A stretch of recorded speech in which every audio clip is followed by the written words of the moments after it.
You've probably heard it called paradise on Earth, a valley of just breathtaking beauty. But for over 75 years, it's also been one of the world's most difficult, most persistent conflict zones. So today, we're going to break down Kashmir, its incredible geography, the real roots of the dispute, and the deep, deep human cost of this long struggle. I mean, just look at this. It's pretty easy to see why people call the Kashmir Valley paradise, right? It's this perfect oval of a valley filled with serene lakes and green meadows, and it's literally cradled by some of the highest mountains on the entire planet. But that beauty, well, it hides a really complex and often violent reality. For more than 75 years, this exact valley has been the epicenter of a dispute that has defined South Asia and changed millions of lives. And to really get why, we have to start with the land itself.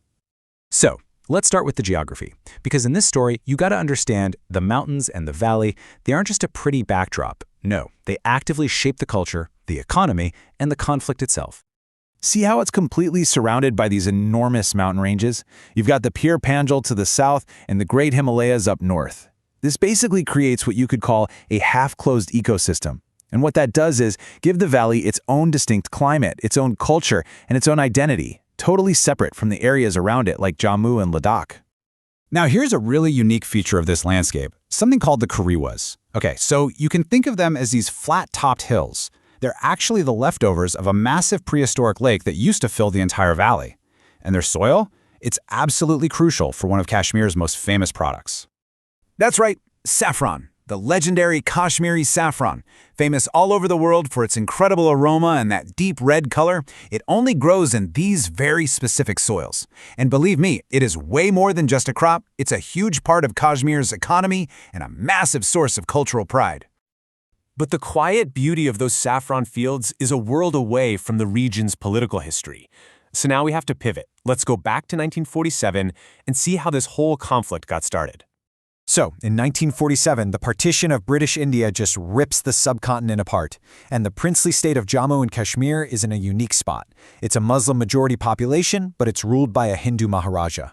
He gets a choice. Join India, join the new nation of Pakistan, or try to stay independent. But before he can really make a move, tribal militias invade from Pakistan. In a panic, the Maharaja agrees to join India in exchange for military help. India accepts, but, and this is a huge but, they add a condition that the decision would eventually be put to a vote, a reference to the people. That promise and that act of joining India immediately kicks off the First Indo-Pakistani War.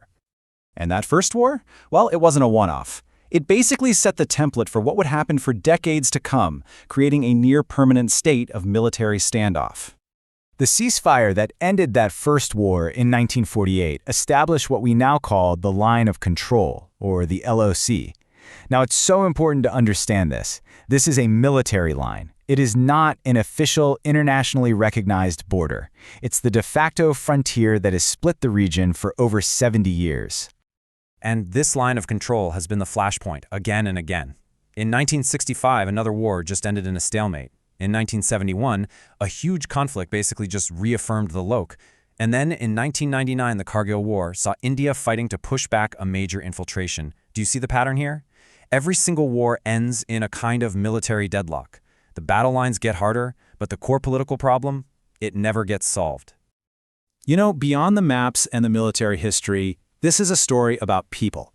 And the decades of conflict have taken a truly devastating toll on the civilians who are just caught in the middle of it all. This quote, it just captures the raw brutality that civilians have faced. This comes from a Kashmiri Hindu, also known as a pundit, who was speaking to a BBC reporter. He's describing the horrific violence that his community faced when armed militancy exploded in the late 1980s. And the scale of what happened is just staggering. 400,000. According to a 2006 U.S. congressional resolution, that is the estimated number of Kashmiri pundits who were either murdered or forced to flee their homes in what many have called a campaign of ethnic cleansing.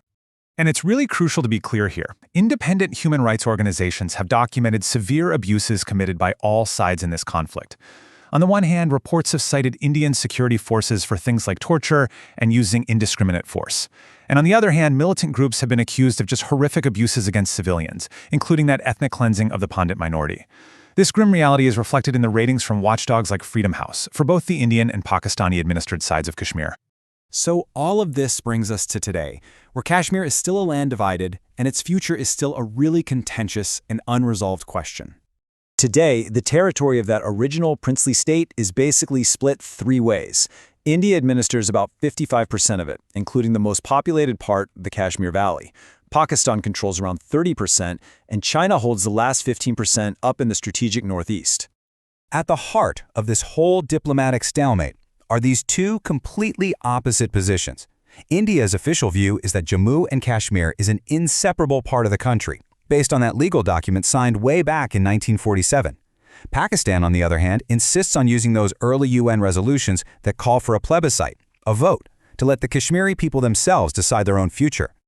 And so we're left here, a place of just unbelievable beauty that's been defined by decades of war. A land of competing national stories and profound human suffering.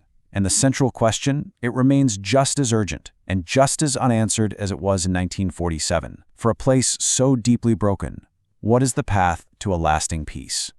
Enjoyed this video? Please like, share it with a friend, and press the bell icon to never miss an update.